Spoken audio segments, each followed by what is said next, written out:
The stars in Sector 9 were quiet. There was no sign of trade ships or patrols. Only the soft hum of space dust and silence.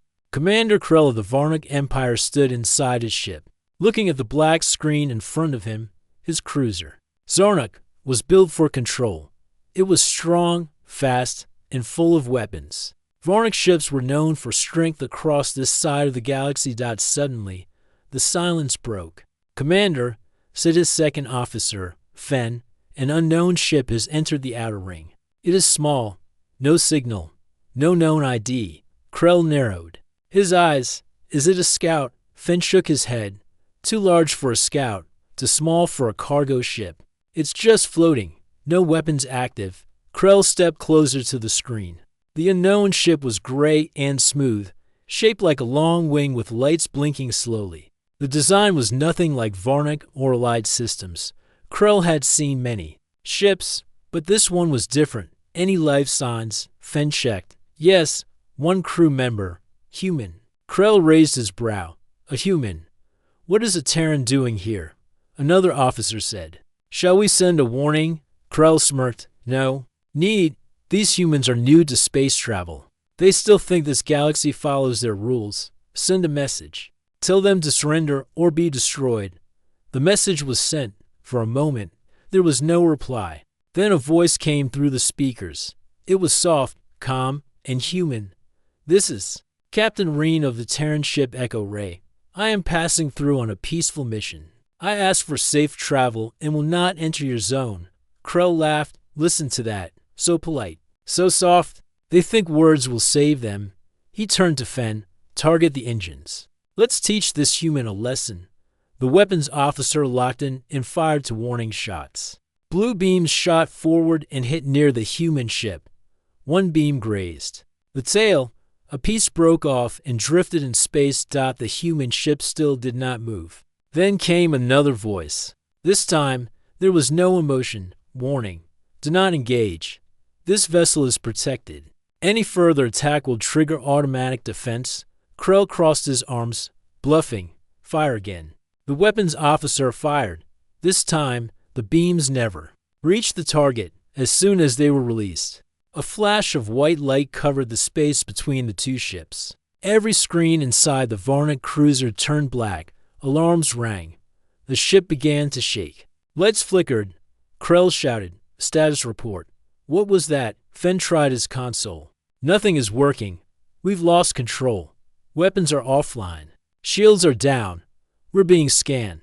The ship stopped shaking, but the damage was already done. Outside, the Terran ship moved slowly to the left, keeping distance but never running. It stayed calm, as if nothing had happened. Get our backup systems online, Krell ordered. Another officer said, Sir, our weapons, they are melted. The launch tubes are sealed shut. We cannot fire. Krell stared at the screen. The human ship slowly turned, its engines glowing softly. It sent one last message. No harm has been done. This is your warning. Do not fire again. We will not warn twice.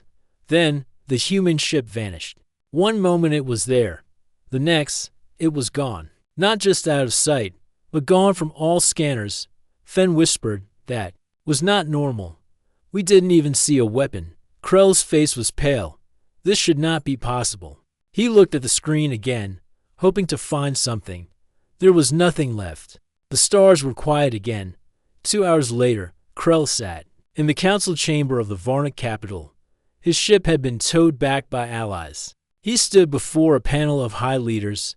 You are telling us, said one counselor, that a single human ship disabled your cruiser without using any known weapon. Yes, Krell replied. No missile, no beam. Just light, silence, and control. We were helpless. The room filled with quiet laughter. Surely, this was a trick, another said. Some pirate group using old tech. Krell stood firm. I know what I saw. That ship was not a joke. It was something else. One elder in the room, a member of the Zolari race, raised his hand. I have heard such stories before. He said slowly, years ago. In another system, one of our explorers found a small human ship. They thought it was weak. They tried to capture it. They were never seen again. The room fell silent. Krell looked at the Elder. Why was this never shared? The Elder looked at the others. Because no one believed it. Just like now, back in space, the Terran ship Echo Ray moved through a hidden path between stars. Inside, Captain Reen sat quietly in a white chair. A soft voice came from the ship's AI. Defense complete. No lives harmed. All systems stable. Reen nodded. Good. No war. Just a message. The AI responded. Do you wish to log the incident? Yes, Reen said. Add to the list? Maybe next time. They'll think before they shoot. Outside. The stars continued to shine and far away. The first warning about human ships was quietly passed between those who had seen something they could not understand. The grand chamber of the Galactic High Council was a wide and bright hall filled with lights, banners, and voices. Leaders from more than 20 advanced species sat in a circle. Each had a seat designed for their body shape. Some floated in tanks. Others sat on stone-like thrones. A few used robotic arms to speak through translators. The council met only for serious matters. Today's topic was rare. A human ship had disabled a Varnic cruiser without warning, weapons, or damage to life. The ship then disappeared without. A Trace Council leader Dorn from the Vari race stood and tapped his staff. We are gathered to hear the report from Commander Krell of the Varnic Empire. He claims a Terran ship disabled one of his war cruisers using unknown methods. A few leaders looked amused, others looked bored. Krell stepped into the center. He still wore his uniform, but the damage to his pride was clear. His voice was sharp, but steady. My cruiser followed. Standard rule. A ship without permission entered our border. It was a Terran ship. We asked them to leave or surrender. They refused. We fired to warning shots. The ship responded with a flash of white light. No sound, no weapon detected. But all our systems failed. Our weapons melted. Our data was wiped. The ship then disappeared. A short leader from the Harnick system laughed. You lost to one Terran ship? Maybe you forgot to charge your weapons. Several others chuckled. Krell's jaw tightened. But he stayed calm. I speak the truth. We were not harmed, but completely controlled. That ship could have destroyed us. Instead, it vanished. Council. Leader Dorn raised his hand. Enough jokes. Commander Krell has long served with honor. We must ask, was this a unique case or part of a pattern? A soft voice spoke from the far side of the room. There is a pattern. All heads turned to see Elder Malin, the Zolari representative. His skin was light silver, and his eyes held the weight of many years. Dorn asked, You have seen this before? Malin nodded slowly. Not me, but my people have stories, small, forgotten reports. Scouts are traders who met Terran ships. They expected weakness. Instead, they found silence. Then their ships were disabled or lost. One was found floating, with no crew. Not dead, just gone. The room grew still. Krell asked, Why did no one speak of this? Malin answered, Because no one believed the survivors, and most did not survive. A thick-armed leader named Bor from the Kren system spoke loudly. These humans are a young race. They are not part of our alliance. They don't have large fleets. Why should we care? Malin looked at Borv. Because it is not about numbers or size. It is about control. They do not use war like us. They use knowledge, silence, and fear. Another counselor leaned forward. Fear of what? They have no empire, no demand, no flags raised. Krell stepped closer. They do not need flags. One ship made my entire crew feel helpless. They did not destroy us. They let us go. That is more dangerous. A soft murmur spread through the hall. Some nodded. Others shook their heads. Council leader Dorn spoke again. If this is true, should we open communication with the humans? Ask them to explain. Elder Malin shook his head. They do not explain. They only act when forced. If you do not threaten them, they do not harm. But if you fire first, you will not fire again. Borv raised his hand. I say we test this. Send another ship. One with stronger shields. Record everything. Krell spoke quickly. Do not make that mistake. I thought like you. Now I know better. Dorn looked thoughtful. Perhaps.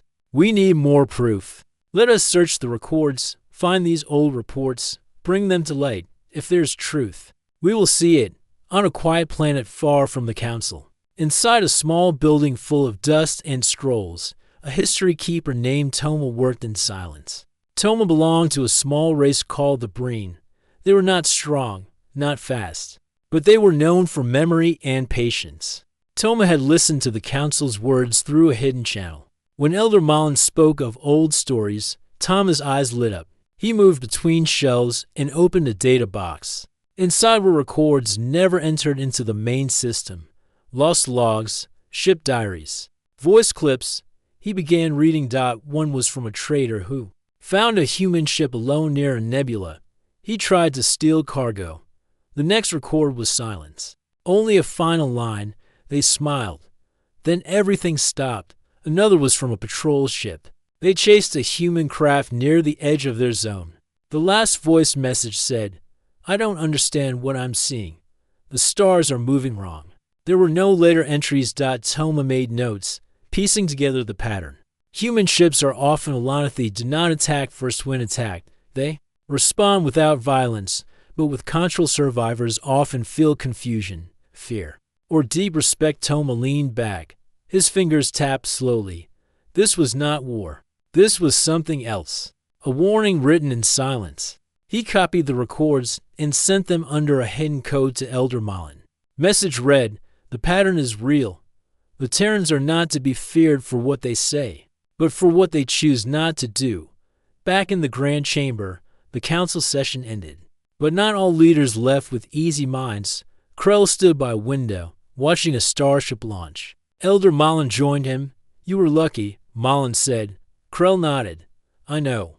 That ship could have ended us." Malin looked up. "Do you think—" They watched the council meeting. Krell smiled for the first time. "I think they know everything already, and they are waiting to see what we do next." Toma, the history keeper, sat alone in the old archives of Breen Prime.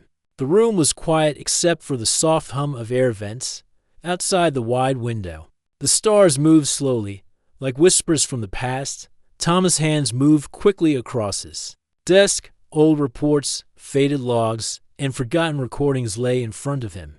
Each one told a small story.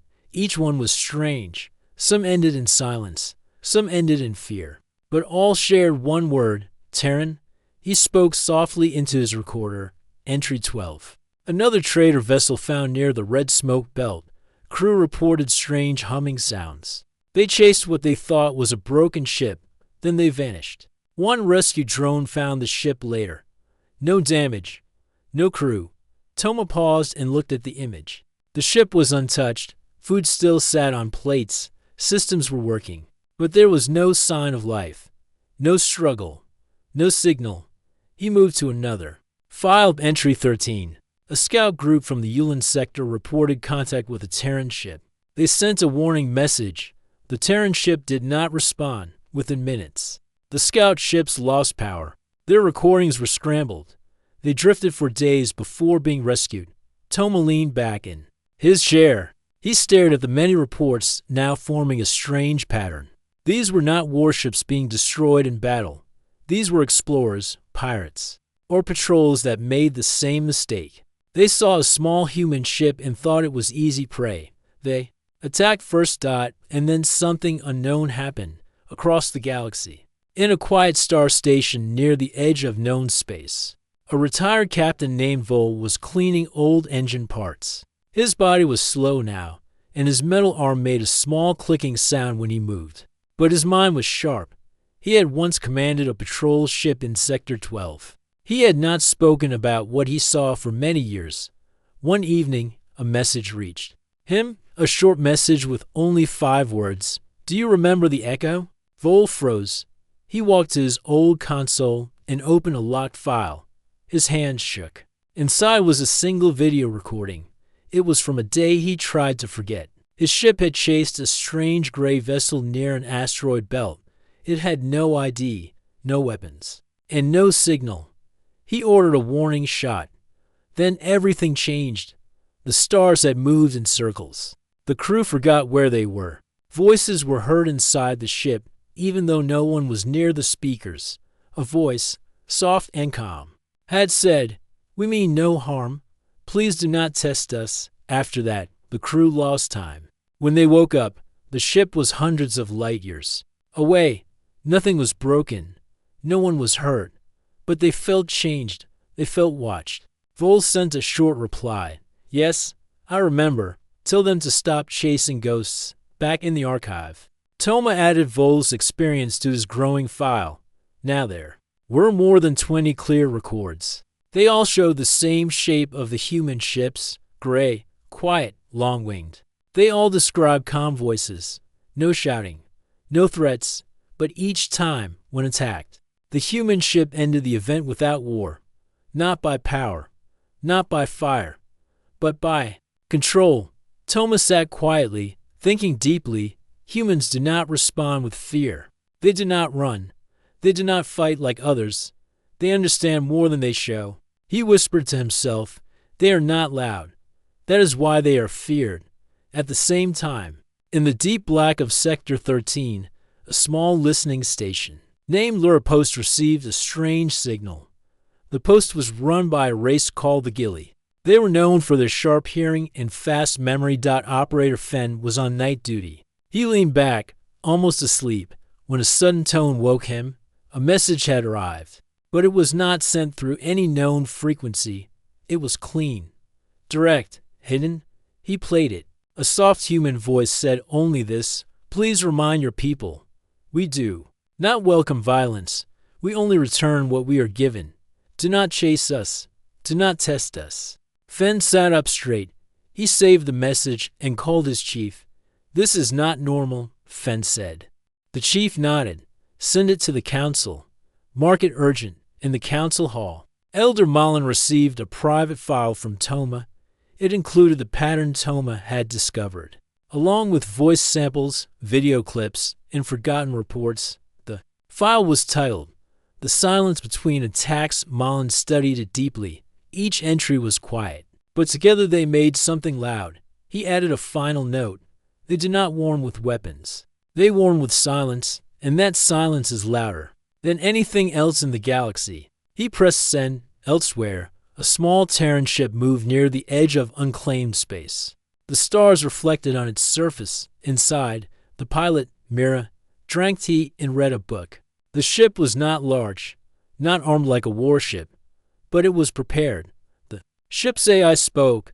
"Another fleet has marked our path. Do you wish to change direction?" Mira shook her head. "No. Stay the course. We do not run." The AI replied, "Understood. Should I raise shields?" "No. Only if they fire first." She closed her book and looked at the stars. "They still do not understand us. But one day, they will." In the dark corners of many planets, quiet messages were spreading. Ships whispered warnings. Captains told their crews not to approach human vessels. Small stickers began appearing on control panels with a simple line: "Never fire first at a Terran ship," and far above, in the deep silence of space, the pattern continued to grow. Not with war, not with fire, but with memory. Bryn was not like the other scouts of the Travax system. While most avoided unknown paths and kept their heads low, Bryn was filled with questions. He had studied maps, watched old ship videos, and read every report about the strange Terran vessels. Others said these reports were just stories. Some even laughed at the idea that a small human ship could disable a full battle cruiser. But Bryn believed that truth often hid behind silence. That is why, one quiet cycle, he left his home station without asking. He took his scout ship, Dancer, and set a course toward the edge of Sector 12, where a human ship had last been seen near a gas giant called Veloon. He wasn't looking for a fight. He only wanted to see a Terran ship with his own eyes. The Dancer was fast and small, perfect for close observations. Bryn kept his systems quiet as he approached Veloon. The gas giant spun slowly, its red clouds glowing under the light of a distant star. There were no other ships in sight. Then his sensors picked up a soft signal. It was not a call for help or a warning. It was music, a soft tune with strings and wind, flowing gently through space. Bryn followed the sound. There, near the edge of Villoon's upper rings, floated a ship like nothing he had seen before. It was long, silver gray, with a smooth surface and a soft white light around it. No weapons. No markings. It just floated, calm and silent. Bryn's hand shook slightly. He opened a channel. "This is Scout Bryn of the Travax system. I request permission to make contact." A moment passed. Then a clear human voice replied. Female. Calm, kind. "This is Captain Mira of the Terran vessel Echo Ray. You are welcome to approach. Please do not raise weapons. You are safe." Bryn took a breath. He moved the dancer closer. As the two ships aligned, a small docking port opened on the Terran vessel. Bryn stepped into the airlock, feeling a strange warmth in the air. The moment he crossed into the Echo Ray, he noticed something different. There was no sound of engines. The floor was soft under his feet. The walls were smooth and clean. Lights glowed like sunlight, not like machines. A small robot with a round head rolled toward him and spoke politely. "Welcome aboard, Bryn. Captain Mira is waiting in the main room. Would you like tea?" Bryn nodded, still looking around. "Yes, thank you." The main room was peaceful. A round table sat in the center with two chairs. Plants grew near the wall in small glowing pots. Books rested on open shelves. This did not feel like a warship. It felt like a quiet home. Captain Mira stood beside the window, watching the gas giant. She turned with a smile. "First time on a human ship?" Bryn nodded. "Yes. I thought your ships would look stronger, like a warship." Mira poured tea and sat. "We are strong, but we don't need to show it." Bryn sat slowly. "I came because I wanted to understand. There are so many stories. Some say you destroy fleets with just light. Some say your ships disappear like ghosts. Is it true?" Mira took a sip of tea. "We don't enjoy fighting, but we protect ourselves. We've learned that if we act early, there's no need for war." Bryn looked around again. "But how do you do it? No weapons, no shields." Mira placed her cup down. "We don't need loud weapons when we can end battles before they begin. Our ships are built to understand your ships. We can turn off your systems before you know it. We can speak to your machines before you speak to us. And we only act when someone tries to harm us." Bryn leaned forward. "But why let others go? You could destroy any ship that fires at you." Mira smiled gently. "Because fear is not power. Understanding is. If we destroy every ship that makes a mistake, we are no better than those who start wars." Bryn stayed on the ship for nearly an hour. The crew was small but calm. Every system was smooth and quiet. There were no guards, no loud alarms, yet Bryn felt watched, not in a bad way, but like the ship itself was alive. When it was time to leave, Mira walked with him to the docking door. "You have questions," she said. "That's good, but don't try to prove anything to others. Just tell what you saw." Bryn nodded. "I will. Thank you for letting me visit." As he stepped back into the dancer, the small robot waved. "Safe travels, Bryn." The docking door closed. The Terran ship slowly turned and moved into the gas clouds, disappearing without a trace. No engine flare. No signal. Gone. Bryn returned to Travax space 3 days later. His report was long but simple. He told the truth. There were no threats, no attacks. Only peace and quiet strength.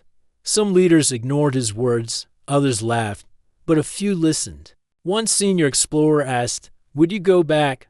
Bryn smiled. "Yes, any time.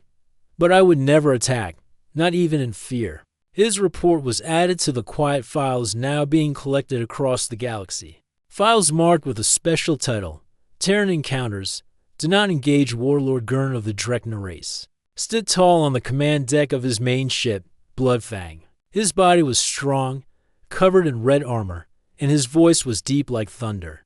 The Drekna were known for power, pride, and war. For generations, they had conquered systems and crushed fleets. Now, Gurn's eyes were fixed on a floating image in front of him. It showed a Terran ship near a mining belt in Sector 16. It looked small and peaceful, just drifting near rocks. And Dust. His second in command, Vorik, spoke with concern. "Warlord, We have seen many reports. This ship matches the description. It could be dangerous, Gurn growled. It is alone. It is unarmed. It is Terran, and we are Drekna. We do not run from ghosts, Vork paused. Many other fleets have vanished after trying to take Terran. Ships, Gurn waved his hand. They were weak. We are not. He turned to the crew. Send 10 ships. Surround it. No firing unless I give the word. I want it captured, not destroyed. 10 warships moved quickly through the belt. Dust swirled around them as they closed the circle around the Terran ship. It remained still, untouched, like a quiet rock in the middle of a storm. Gurn opened a direct channel. This is Warlord Gurn. Of the Drekna fleet, you are surrounded. Power down your engines and prepare to be boarded. The Terran ship did not answer. Gurn gave a short smile. Maybe they finally understand fear. Vork looked uneasy. No signal. No movement. It's strange. Suddenly, the screens began to flicker. The sound of static filled the air. Lights dimmed. One ship in the fleet lost all power and began to drift. Warlord, a crew member shouted. One of our ships just went dark. No engine, no response. Gurn stepped forward. Get it back online. Now, before they could react, another ship vanished from sensors. It was not destroyed. It was just gone. Then another, and another. Inside one of the warships, Commander Lex stood frozen. His ship had gone quiet. No alarms. No voices. Just silence. He turned to look at his crew, but no one moved. They were awake, but staring forward. Their eyes were wide. He walked to the main screen and saw something impossible. Inside the ship, without the doors opening, stood a human-shaped figure. It was made of light and shadow, like a ghost. It had no face. It simply raised one hand, and the control panel shut down. A calm voice filled the air. Stand down. Then everything went dark. Back on Bloodfang, Gurn watched in disbelief as 5 of his ships vanished from the map. What is happening? He shouted. Vork was checking the systems. No weapons fired. No explosions. No distress calls. They are just disappearing. Gurn slammed his fist on the control panel. Enough. Fire on the Terran ship. The weapons officer tried to follow the order, but looked confused. Warlord, our weapons are locked. The system is frozen. We can't launch. Gurn's eyes burned with anger. Then ram it. Full speed. The pilot turned the ship toward the Terran vessel. We are moving. Impact in 30 seconds. The stars outside began to twist. The crew stared in shock as the space around them folded. It was as if the stars were being pulled into a spiral. Strange symbols appeared on the screens. The language was unknown. The engines slowed on their own. Then, a voice echoed across every Drekna ship at once. It was soft, like wind in a quiet forest. You were warned. The Terran ship began to glow, not with fire, but with light so soft it didn't hurt the eyes. One by one, the Drekna ships shut down, not with damage, but with silence. When the lights returned, only Bloodfang remained online. All other ships were gone from the field. Gurn stood alone in a room full of frozen screens. 10 hours later, a single Drekna ship returned to its home base. Inside, Gurn sat in silence. His armor was cracked. His face showed no pride. He stepped off the ship and said only one thing. Do not touch the Terran ships. The news spread faster than fire. Messages passed from system to system. The Drekna had lost a full fleet without a shot being fired. Other leaders grew quiet. The warnings were no longer seen as legends or jokes. In the council hall, the members gathered again. Elder Malin stood with a message from Toma. The humans have shown again that they do not need war to win. They are not a threat to peaceful travel, but they are not weak. Council leader Dorn looked around. Do we still call them young? No one answered. In a peaceful corner of the galaxy, the Terran ship Echo Ray moved through a compath. Mira sat at the front, reading reports. The ship's AI spoke. The Drekna fleet has returned. 20 ships entered. 1 returned. No human lives were harmed. Mira closed the report. They tested us. Now they understand. The AI asked, will there be peace? Mira looked at the stars. there can be, if they choose to listen. And so, without battles, without wars, the story of Terran ships began to spread in a new way. Through silence, through memory, through fear that came not from fire, but from power to calm to measure. The Galactic High Council was once again filled with tension. News of the Drekna fleet's silent defeat spread across every system. Leaders, diplomats, and scholars gathered in the Great Hall. Some were nervous, others curious. All were eager to hear what the humans would say next. Council Leader Dorn stood at the center. His voice echoed clearly. We face a new reality. The Terran ships are unlike any other. They do not fight with weapons, but with control. Their strength is quiet, but it is real. The doors at the back of the hall opened suddenly. A large screen lit up, and a calm human face appeared. It was Captain Mira from the Echo Ray. She smiled gently and spoke softly. We come in peace. We do not seek war, but we protect ourselves with all that we have. If any ship attacks us, we will respond, not with anger, but with certainty. A murmur passed through the room. Mira continued, we ask only one thing. Do not fire first. We will not warn twice. The message stayed on the screen for several minutes before the screen went dark. After the broadcast, the council debated in small groups. Many felt fear for the first time. Not fear of war, but fear of the unknown. Elder Malin approached Council Leader Dorn quietly. They do not threaten with words. They threaten with their will. That is more dangerous. Dorn nodded slowly. We must act. A new rule will be sent to every fleet. Never fire first at a human ship, Borv. The Kren leader was furious. This is weakness. We give them power by fearing them. Malin answered calmly, it is not weakness to avoid needless war. It is wisdom. Across the galaxy, fleets received the new orders. Ships marked human vessels as protected.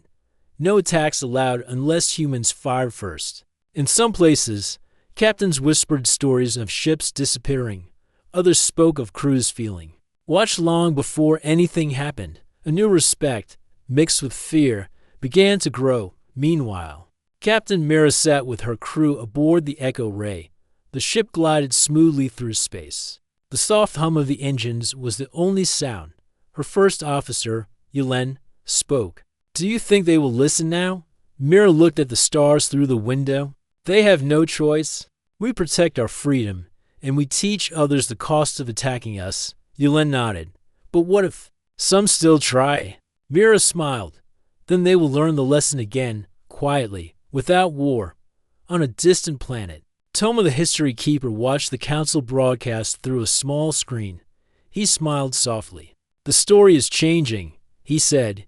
Humans are no longer seen as weak. They are seen as a force that commands respect. He began writing a new report. The Terran way is not to conquer by fire, but by calm. Their ships are a warning written in light and silence, far above, in the quiet of space. Human ships continued their peaceful patrols. They passed near stars, gas giants. In empty systems, no weapons fired, no battles fought.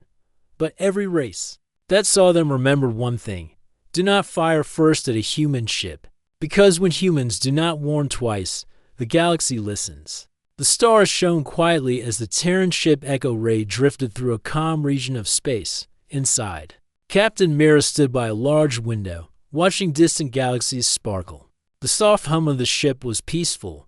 This was not a warship, but a guardian vessel, built to protect and explore.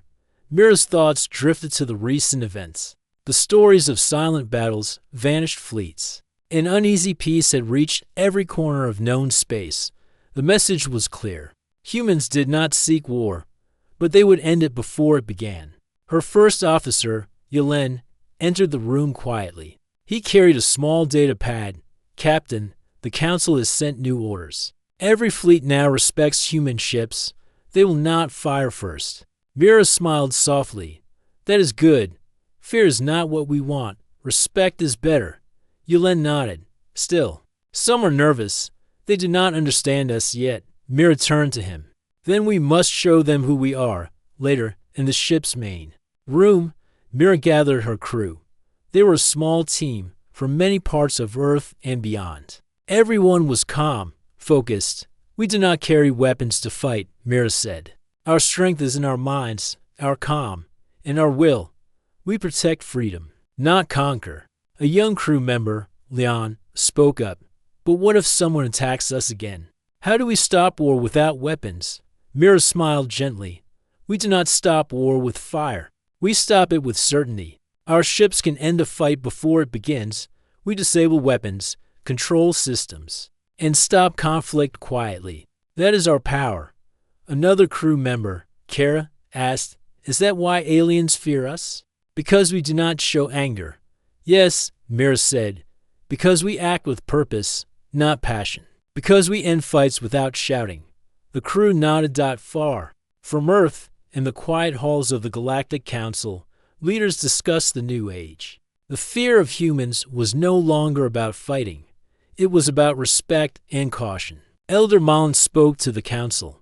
"The Terrans teach us that power is not always loud. Sometimes it is the quiet voice that commands the greatest attention." Council leader Dorn added, "We must learn from them. Our fleets will avoid conflict with humans unless they force it." Borf, who once laughed, now sat silent. Back on Earth, Mira stood under a sky filled with stars. She thought about the future. "Humanity will not be known for war," she said quietly. "We will be known for peace through strength, for ending conflict before it starts, for being guardians of freedom." The stars above seemed to listen. In space, human ships sailed silently. They passed alien fleets in quiet worlds. Their message was clear without words. "Do not fire first. Do not test the calm. Because when humans act, they end war before it begins. And that is why aliens were told to fear human ships."